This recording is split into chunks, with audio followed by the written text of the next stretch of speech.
हर खबर पर होगी आपकी पकड़। डाउनलोड कीजिए एबीपी लाइव ऐप। लॉकडाउन की हैट्रिक, ये बड़ी खबर इस वक्त हम आपको दिखा रहे हैं। तीसरी बार लॉकडाउन की मियाद बढ़ी है। ओम प्रकाश तिवारी मेरे साथ बने हुए। ओम प्रकाश, क्या ऐसा भी कुछ क्लैरिफिकेशन आया है इस संशोधित उसमें कि ग्रीन जोन में कुछ शर्तों के साथ पान, बीड़ी और शराब की दुकानें खुल सकती हैं? ओम प्रकाश, बिल्कुल ऐसा कोई संशोधन मेरी निगाह से अभी तक नहीं गुजरा है जिसमें शराब या इस तरह की दुकानों को खोलने की कोई परमिशन दी गई हो।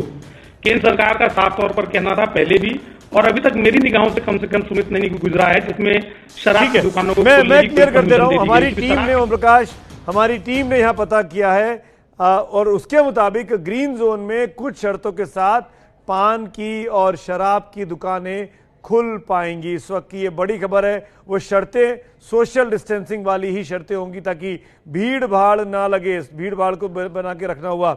इस वक्त की ये बड़ी खबर है। ग्रीन जोन में, ये सिर्फ ग्रीन जोन के इलाकों में है कि पान और शराब की दुकानें खुलेंगी, क्योंकि बहुत से मुख्यमंत्री, अमरिंदर सिंह ने तो खुलकर अपने फेसबुक लाइव में कहा था कि सरकार को, यानी केंद्र सरकार को इजाजत देनी चाहिए, क्योंकि शराब के जरिए, लिकर सेल के जरिए बहुत बड़ी संख्या में रेवेन्यू, राजस्व सरकारों को प्राप्त होता है और शराब की दुकानें बंद हो जाने से, तमाम कामकाज बंद हो जाने से रेवेन्यू का बहुत लॉस हो रहा है। ग्रीन जोन के शहरों को ये इजाजत शर्तों के साथ, सशर्त आप जिसको कह सकते हैं, इजाजत मिल गई है। पान की दुकानें और शराब की दुकानें वो खोल पाएंगे। तमाम सहयोगी मेरे साथ बने हुए हैं, उनसे हम बातचीत करते रहेंगे, लेकिन आपके लिए बता दूं, लॉकडाउन की हैट्रिक है। लॉकडाउन की मियाद अब 54 दिनों की हो गई है। रणवीर है मेरे साथ, नीरज राजपूत भी मेरे साथ जुड़ गए हैं, रविकांत भी मेरे साथ है। रविकांत, आपको मेरी आवाज अब आ रही है? क्योंकि हम आपकी आवाज नहीं सुन पा रहे थे। रविकांत जी, आ रही है।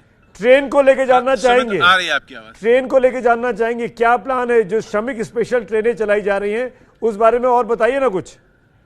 सोशल डिस्टेंसिंग का पालन कैसे होगा, कब से चलेंगी? देखिए सुमित, जो श्रमिक स्पेशल ट्रेनें हैं वो तब तक चलती रहेंगी जब तक राज्यों से डिमांड रहेगी। और लाखों जो श्रमिक फंसे हुए हैं, स्टूडेंट्स फंसे हुए हैं और अन्य लोग जो फंसे हुए हैं, पर्यटक वगैरह, उन सबको उनके राज्यों तक पहुंचाने की जिम्मेदारी दी गई है रेलवे को।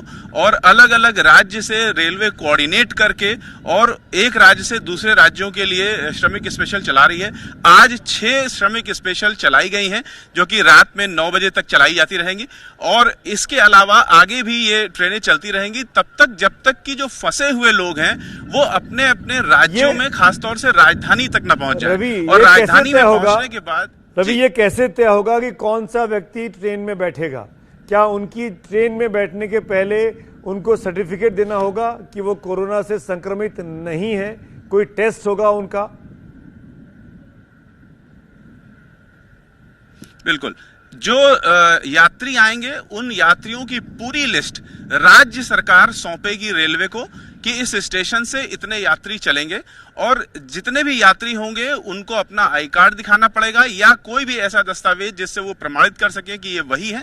उसके अलावा वहां पर डॉक्टरों की टीम होगी। जो स्क्रीनिंग जरूरी है स्वास्थ्य के लिए, वो स्क्रीनिंग होगी और उसके बाद ही ट्रेन में बैठाला जाएगा। अलग अलग जिलों के लिए अलग अलग कोच निर्धारित हैं।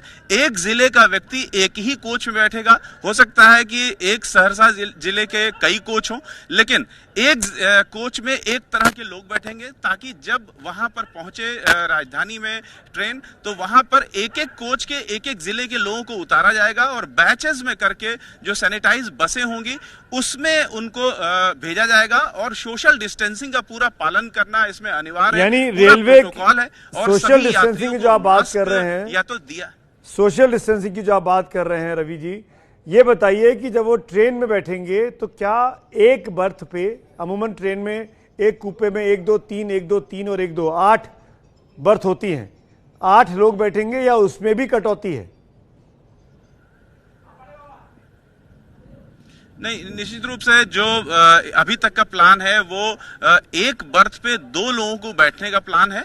और इस तरीके से अलग अलग बर्थ में लोगों को बैठाला जाएगा। और संख्या ज्यादा अगर होती है लोगों की तो दोबारा स्पेशल ट्रेन भेजी जाएगी, लेकिन सोशल डिस्टेंसिंग का खास ख्याल रखने का विशेष तौर से निर्देश दिया गया है। ये जरूरी नहीं है कि जितने लोग आ गए हैं वो एक साथ लाए जाएं, अगर वो जगह नहीं है तो दूसरी ट्रेन में लाए जाएंगे, लेकिन सोशल डिस्टेंसिंग पर खास तवज्जो दी गई है। यहाँ तक कि मास्क भी राज्य सरकार प्रोवाइड कराएगी। जो लोग स्टेशन पर आएंगे उनके लिए खाने और मास्क का प्रबंध राज्य सरकार को करना है। राज्य सरकार का एक उच्च अधिकारी और रेलवे का एक उच्च अधिकारी हर ट्रेन में एक नोडल ऑफिसर के रूप में नियुक्त होगा और पूरी टीम होगी इस बात को देखने के लिए कि सोशल डिस्टेंसिंग का पूरा पालन हो सके। अब एक चीज और, अगर कोई व्यक्ति कहीं फंसा हुआ है, मान लीजिए कि मैं यहां नोएडा में फंसा हुआ हूं और मुझे यहां से जाना है अपने शहर मुंबई, तो मुझे क्या करना पड़ेगा? मैं सीधे स्टेशन चला जाऊं, वहां जाके पता करूं, या पहले अपने स्थानीय डीएम के पास जाऊं, वहां से चिट्ठी लिखवाऊं, पास बनवाऊं और वो लेके रेलवे के पास जाऊं? कैसे करूं मैं ये काम?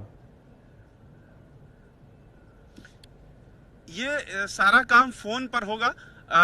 सबसे पहले जो आपके राज्य के सूचना विभाग है, सबसे पहले राज्य के सूचना विभाग को संपर्क करना पड़ेगा। अगर राज्य के सूचना विभाग का नंबर नहीं है तो राज्य के किसी भी संबंधित अधिकारी को फोन किया जा सकता है, डीएम को फोन किया जा सकता है और वो वहां से ये पूरा प्रबंध करेंगे। रेलवे की जो हेल्पलाइन, जनरल हेल्पलाइन नंबर्स हैं, उन पर संपर्क किया जा सकता है, लेकिन जो सीधा तरीका है वो राज्य के सूचना का जो दफ्तर है उससे संपर्क किया जाएगा और सूचना विभाग के जो अधिकारी हैं वो इस पूरी चीज को कोऑर्डिनेट करेंगे। जी, आप रहिए मेरे साथ, इंपॉर्टेंट बातचीत चल रही है। एक बड़ी खबर एक और आ रही है, हम वो जानकारी दर्शकों को दे दें, क्योंकि ये खबर आई थी कि ये देखिए, शराब की दुकान वाली, shop selling liquor, paan, gutkha, tobacco etcetera will ensure minimum 6 feet distance, 2 गज की दूरी, जो प्राइम मिनिस्टर ने कहा था 2 गज की दूरी रखें, from each other, and also ensure that not more than 5 person are present at one time at the shop. यानी एक शॉप पर सोशल डिस्टेंसिंग के 2 गज की दूरी का पालन करते हुए 5 लोग अगर पंक्तिबद्ध तरीके से खड़े हैं। ये गृह मंत्रालय के प्रवक्ता ने अपने ऑफिशियल ट्विटर हैंडल पर यह जानकारी शराब की दुकानें, पान की दुकानें, गुटखे और टोबैको की जो दुकानें हैं उनको खोलने की बात कही है। ग्रीन जोन में सोशल डिस्टेंसिंग, 2 गज की दूरी और 5 व्यक्ति ही एक बार में शराब की दुकान के बाहर या पान की गुमटी के बाहर खड़े हो सकते हैं। भीड़ भाड़ नहीं लगानी है, दूरी का पालन करना। और ये ग्रीन जोन का नियम कायदा मिनिस्ट्री ऑफ होम अफेयर्स के स्पोक्सपर्सन के आधिकारिक ट्विटर हैंडल के जरिए हम आपको दिखा रहे हैं। जो बात कही गई थी पहले भी, 5 व्यक्ति ही मौजूद हो सकते हैं। Liquor, paan, gutkha, tobacco etcetera will ensure minimum 6 feet of distance, यानी 6 फीट की दूरी होनी चाहिए, 2 गज की दूरी, जिसको प्राइम मिनिस्टर ने कहा, मोदी जी ने, एक दूसरे के बीच में।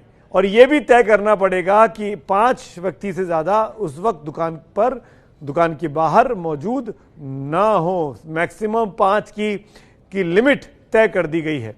बहुत बड़ी खबर है ये।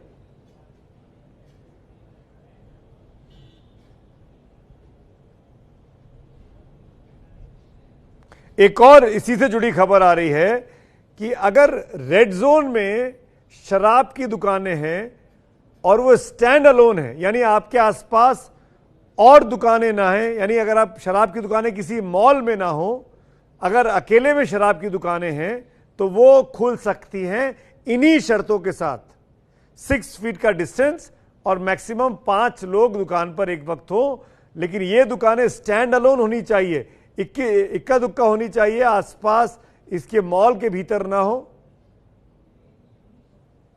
ये रेड जोन के लिए भी है, ये ग्रीन के लिए भी है और ये ऑरेंज के लिए भी है। तीनों जोन्स में शराब की दुकानें इस कंडीशन के साथ खुल सकती हैं, लेकिन रेड जोन में अगर मॉल में है तो दुकानें नहीं खुलेंगी, तो इजाजत नहीं है। इक्का दुक्का है रेड जोन में, अकेले हैं, स्टैंड अलोन शॉप्स हैं शराब की, तो वो दुकानें खुल सकती हैं।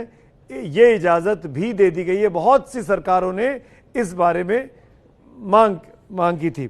नीरज राजपूत मेरे सहयोगी मेरे साथ जुड़े हुए काफी अरसे से। नीरज, माफ करिएगा, क्या है ताजा अपडेट? आपको इंतजार कराया। जी नहीं, बहुत अच्छी जानकारी आप सुमित दे रहे थे, क्योंकि तीसरे चरण का लॉकडाउन शुरू होने वाला है।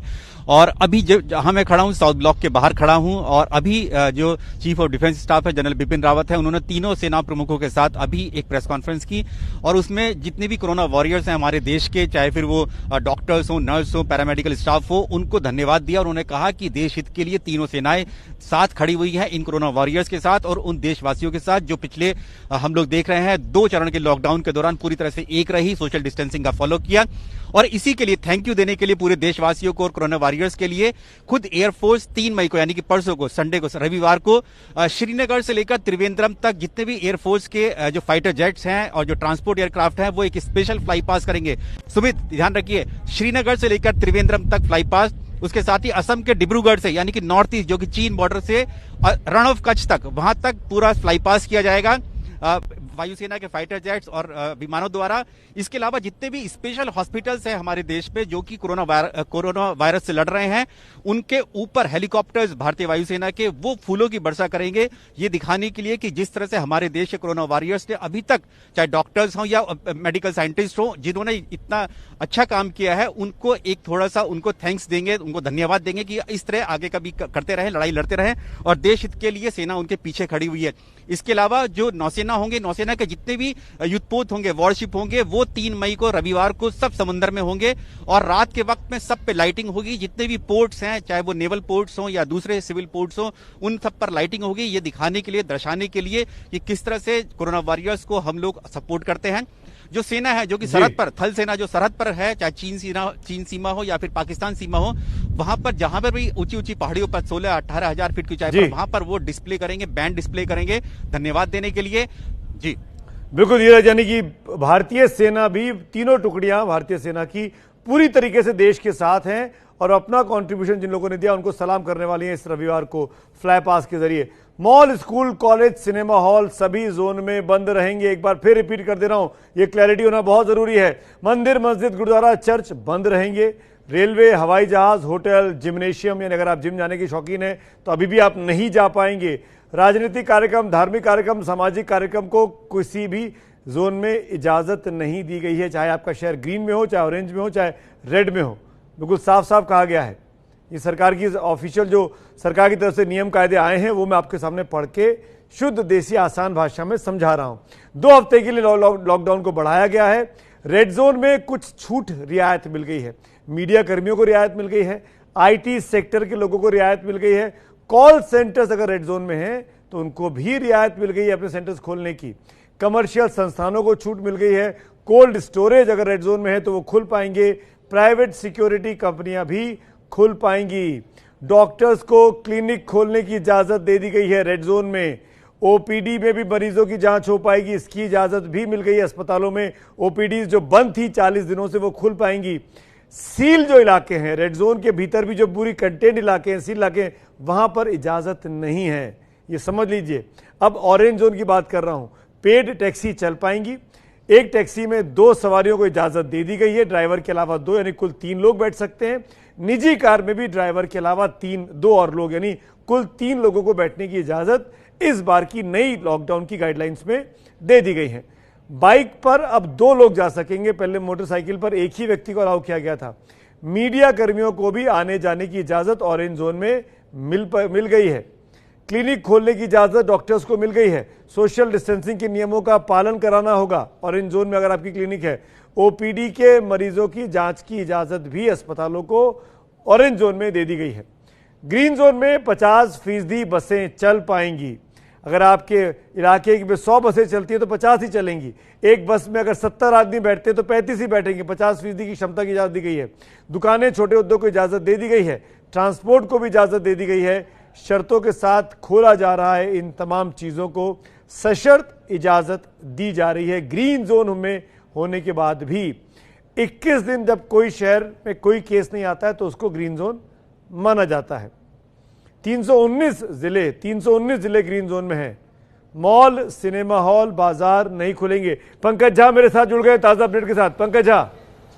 सुमित, बहुत जगहों से इस तरह के सवाल आ रहे थे। कुछ राज्य सरकारों ने भी मांगे की थी कि शराब की दुकानें खोल दी जाए। उसके बारे में नई जानकारी ये आई है कि जो 3 अलग अलग जोन है सुमित, जिसकी चर्चा आप कर रहे थे, रेड, ऑरेंज और ग्रीन जोन। तो रेड जोन में जो स्टैंड एलोन, इसका मतलब ये हुआ कि जो अलग से दुकान है वो शराब की दुकान खुलेगी। जैसे मान लीजिए जो लोग दिल्ली में रहते हैं उनको समझाने के लिए मैं कह सकता हूं कि जैसे खान मार्केट है, वहां अगर बाजार में कोई शराब की दुकान है और वो अगर रेड जोन में है तो वो दुकान नहीं खुलेगी। लेकिन दिल्ली के करोल बाग में अगर कोई अलग से उसके अगल बगल में कोई बाजार नहीं है, एक सिंगल दुकान है शराब की, तो वो दुकान खुल जाएगी। लेकिन अगर ग्रीन जोन और ऑरेंज जोन, इन दोनों जगहों पर अगर बाजार में भी शराब की दुकान है तो वो खुलेगी, लेकिन नियमों के साथ 5 लोग से अधिक लोग जमा ना हो। और साथ ही जैसा प्रधानमंत्री नरेंद्र मोदी बार बार कहते रहे हैं कि 2 गज की दूरी, तो वो 2 गज की दूरी वाली सोशल डिस्टेंसिंग का ख्याल रखते हुए शराब की दुकानों पर अब खरीद बिक्री शुरू हो जाएगी लॉकडाउन 3 में। यानी जैसे हम किसी किराने की दुकान पर या राशन की दुकान पर अभी देख रहे थे पंकज कि गोले बना दिए गए थे, दूरी थी आपस में 2-2 गज की, उसी अंदाज में अब शराब की दुकानों के बाहर भी इसी तरीके से लाइन लगेगी, निशान बनाने पड़ेंगे ताकि लोग बाग एक साथ ना घुसे, ताकि एक साथ भीड़ ना लगाएं। जी हाँ, बिल्कुल सुमित। तो इसको मैं एक बार और फिर से समझाना चाहूंगा कि अगर बाजार में मान लीजिए खान मार्केट में, नोएडा में है और अट्टा में, और ये दोनों इलाके अगर रेड जोन है और यहाँ शराब की दुकान है तो वो शराब की दुकान नहीं खुलेंगी। लेकिन अगर कहीं गली में, कहीं हाईवे पर, अगर हाईवे से बगल में अगर कोई शराब की दुकान इकलौती, जिसको स्टैंड अलोन कहते हैं, तो वो शराब की दुकान रेड जोन में भी खुलेंगी और ग्रीन ऑरेंज में सभी जगहों पर बाजार में भी शराब की दुकानें खुल जाएंगी। और जैसा आप कह रहे थे, गोला बना करके, दूरी बनाकर, उस तरीके से लोग खरीद पाएंगे। सिर्फ 5 लोग ही जमा हो पाएंगे, 5 से अधिक को वहाँ खड़े रहने की इजाजत नहीं मिलेगी। अब ये इंश्योर कौन करेगा कि 5 से अधिक आदमी वहां ना आए? दुकानदार को करना पड़ेगा, दुकान के मालिक को, या पुलिस व्यवस्था की जिम्मेदारी और बढ़ गई है? ये जिम्मेदारी दोनों की होगी, जो वहाँ पर लोकल गवर्नमेंट मशीनरी है और साथ ही जो दुकानदार हैं, इन दोनों की सामूहिक जिम्मेदारी होगी। एक चीज फिर से साफ करिए, stand alone shop, stand alone liquor shop, या अगर मान लीजिए आसपास और दुकानें हैं, 3, 4, 5 दुकानें हैं और इसमें एक शराब की दुकान है, तो क्या वो बाजार कहलाएगा? जी हाँ, जो बताया गया है कि जो बाजार जिसमें एक से अधिक, मतलब बहुत सारी दुकानें हैं वहाँ पर, और उसमें अगर शराब की दुकान है और वो रेड जोन में है तो फिर वो दुकान नहीं खुलेगी। लेकिन स्टैंड एलोन, जैसा आप देख भी रहे हैं कि राशन की दुकान या फिर कपड़े की दुकान जो अभी तक रेड जोन में थे और स्टैंड एलोन दुकानें थी, खुली थी, उसी तरीके से शराब की दुकान स्टैंड एलोन खुल पाएंगी। लेकिन बाजार जो बड़े बड़े होते हैं, 20-25 दुकानें या उससे अधिक दुकानें होती हैं, वो अगर रेड जोन में है तो वहां दुकान नहीं खुलेंगी, लेकिन ग्रीन और ऑरेंज में वो दुकान खुलेंगी। यानी जो मॉल वॉल में दुकानें होती हैं शराब की, वो नहीं खुल पाएंगी? नहीं, बिल्कुल साफ है। जैसा मयूर विहार में एक मॉल है जहां पर बहुत सारी दुकानें हैं, तो वो दुकान नहीं खुलेगी क्योंकि वो स्टैंड एलोन है, अगर वो रेड जोन में है तो। पर मार्केट में भी तो बहुत सारी दुकानें होती है पंकज। जी हाँ, बिल्कुल। और सुमित, ये सवाल बार बार उठ रहे हैं, इसीलिए समझाने के लिए मैंने कहा कि खान मार्केट में बहुत सारी दुकानें हैं। उस बाजार में, खान मार्केट में, अगर एक दुकान शराब की है तो वो दुकान नहीं खुलेगी। इसीलिए बार बार कह रहा हूँ, स्टैंड अलोन इकलौती दुकान होगी शराब की, तो वो रेड जोन में खुलेगी। यानी शराब की इकलौती दुकान अगर है तो वो दुकान खुल सकती है रेड जोन में होने के बावजूद भी, सशर्त नियमों का पालन करते हुए। बिल्कुल आपने ठीक कहा कि बिल्कुल स्टैंड एलोन जो इकलौती दुकान होगी शराब की, वो खुलेगी। ये बात बिल्कुल साफ कर देनी चाहिए। बहुत से लोग इस तरह की बातें भी कर रहे थे, सरकारों ने भी डिमांड की थी। सरकार ने, केंद्र सरकार ने बड़ी रियायत दी है लिकर शॉप्स को लेकर, लेकिन लिकर शॉप अगर मॉल वगैरह में है तो नहीं खुलेगी, रेड जोन में साफ कर दिया गया है। ऑरेंज और ग्रीन जोन में भले ही खुल जाए, लेकिन भीड़ वाली जगह पे अगर आपकी दुकान है तो वहां दुकान नहीं खोल पाएंगे। लेकिन अगर स्टैंड अलोन है, इकलौती जगह पर है, इकलौती दुकान है, तो वो शराब की दुकान रेड जोन में भी खुल पाएगी। 5 से अधिक लोग नहीं होंगे और 2 गज की दूरी का आपको नियमों का पालन करना होगा। पंकज, यही चीज एक बार और क्लियर करना चाहूंगा, पान की, सिगरेट की जो छोटी छोटी दुकानें होती हैं, गुमटियां जिसको कहते हैं, रेडी जिसको कहते हैं, उन पर भी लागू होगी? जी बिल्कुल, पान की, गुटखा की जो दुकान है उन पर भी यही नियम लागू रहेगा। अगर वो बाजार में है, रेड जोन में है, तो दुकान नहीं खुलेगी। अगर वो रेड जोन में है, स्टैंड एलोन है, गली में जो दुकानें होती हैं, आपने देखा होगा रेजिडेंशियल कॉलोनी में भी एक छोटी सी पान सिगरेट की दुकान मिल जाएगी आपको, तंबाकू की, तो वो खुलेगी। लेकिन अगर बाजार है तो वहाँ अगर दुकान है और वो अगर ग्रीन जोन में है तो वो दुकान नहीं खुलेगी। इस पर भी वही नियम लागू होगा जो शराब की दुकानों पर लागू किया गया है। बिल्कुल, ये बात समझनी भी बहुत ज़रूरी है कि आखिरकार शराब की दुकानें खोलने को लेकर राज्य सरकारें क्यों केंद्र सरकार से इतनी मिन्नतें कर रही थी, इतनी रिक्वेस्ट कर रही थी। उसकी बहुत बड़ी वजह यह है कि बीते 40 दिनों से सभी उद्योग धंधे बंद हैं। राज्य सरकारों के पास कोई रेवेन्यू नहीं आ रहा था, जीएसटी का अलग उसके ऊपर बोझ पड़ा हुआ था। एकमात्र शराब और पेट्रोल डीजल दो ऐसी चीज़ें हैं जिसके ज़रिए राज्य सरकारें कुछ कमा सकती थी, पर क्योंकि लॉकडाउन था, गाड़ियां भी उतनी बड़ी मात्रा में सड़कों पर नहीं थी, तो वहां से भी राज्य सरकारों को कमाई नहीं हो रही थी। शराब की दुकानें बंद हैं, पेट्रोल डीजल बंद है।